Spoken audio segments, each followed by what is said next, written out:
Harta yang paling berharga adalah sabar. Teman yang paling setia adalah amal kebaikan. Ibadah yang paling indah adalah ikhlas.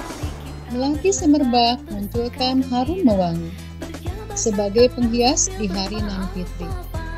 Pesan ini hadir sebagai pengganti diulurkan tangan silaturahmi. Bismillahirrahmanirrahim. Assalamualaikum warahmatullahi wabarakatuh. Salah kata pernah terucap, salah sikap pernah terungkap. Bila ada kata membekas luka, semoga pintu maaf masih terbuka.